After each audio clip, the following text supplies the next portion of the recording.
or where it came from. So on all you have to, with thought, all you need to be concerned about is to be the awareness, allow the thoughts, then they actually have less power over you, because you are not, don't look for yourself in any thought that comes into your head. It's not who you are.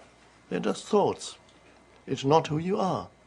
If you have bad thoughts for 2 hours, doesn't make you into a bad person. It just means that so-called bad thoughts are going through your head. And then you watch it, and as you allow them, there is a deeper space, the eye. From there you watch. Thoughts are like clouds passing. You don't have to follow every thought, and then thoughts can become very tedious. You can have one repetitive thought pattern going on in your mind for hours or even days. You don't have to follow every thought when you're aware.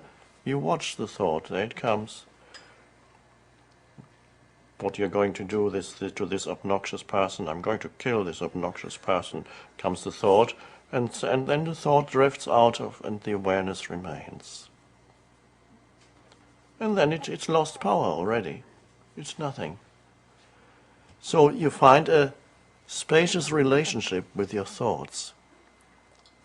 You are nothing that arises in that beautiful space of who you are, the consciousness that you are, which is spacious intelligence.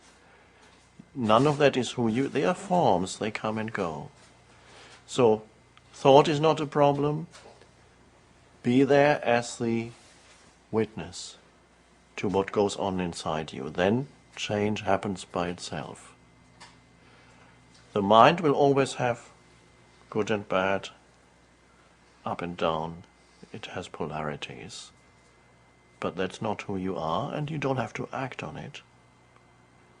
Increasingly, you act from the state of aware presence.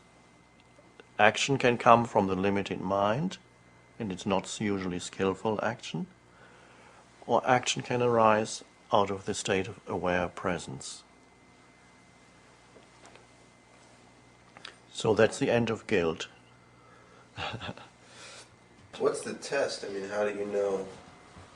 How do you know that this is out of the awareness after the fact? If you could go back and look at your actions, go, yeah, that was out of awareness, no, but that wasn't. How would you know? Well, you know, awareness doesn't create suffering for yourself or others when it comes out of awareness. So you know, when you look at action, it has a totally different quality to it. It's not self-serving. The action did not happen because you needed something from that person. Awareness is not needy. When action arises out of awareness, you do not need to use the other human being for some purpose, ulterior motive. But when you act out of the conditioned mind, the egoic mind, you're always trying to, you're not only trying to use the present moment because you're hoping to get to some better moment, you make the present moment into a means to an end, you also make other human beings into a means to an end, because you want something through them.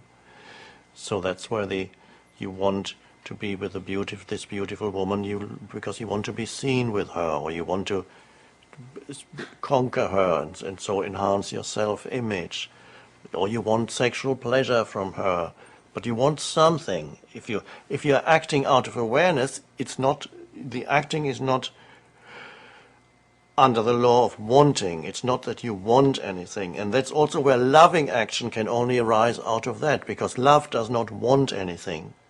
True love does not want anything. So that's where it's totally selfless action.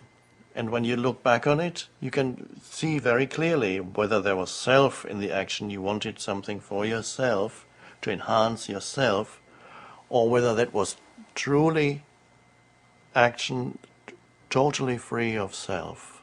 And that's the most effective and the most powerful action, is when the self, the image of me, the thought structure of me, goes out of the action, and action arises that is totally selfless. That action doesn't create problems. Such the Buddhist monk said, when he was asked, what's the meaning of Zen? Zen Buddhism. What's the meaning of Zen? And the monk said, oh, that's easy. No self, no problem. That's it. So you begin to live and act without a mentally constructed self. You live from the aware presence. But for a while, the two are there. And the awareness often comes in after something has happened that was unconscious. And you see it. Don't beat yourself up. It's only the human condition. But whenever you see unconsciousness has just happened or happened the other day, and now you see it, or you see it in the middle of it, it's good to see it. The more you see it, the more awake you become. Don't personalize it. It's nothing, it's not who you are. That's the main thing. So can the now make me rich, powerful, free, happy, smarter, more loving, more loved? Yes, all of those things. Rich? Yes. Let's start with rich, and then we'll look at the next one. Can the now make me rich? Yes. Now what does it mean to be rich? Rich means it's not what people think it is. It's not to have lots of possessions. That may be one aspect of being rich. But rich means to be in touch with the fullness of life. And the only place where you can find the fullness of life, the intense aliveness that you sense when you are present to now, is here. When you are open to the present moment, what comes in is a gratitude for what is. No matter what, it's a little plant, the air you're breathing, the light that's coming through the window, the sound of a bird, whatever is, there's a goodness to it. And even if it looks bad, even if it's a dead animal or a dead human, when you're totally aligned with the present moment, there's a peace that comes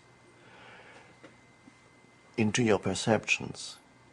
And with that peace comes a gratitude that is very deep. And so you're experiencing really life for the first time when you become present.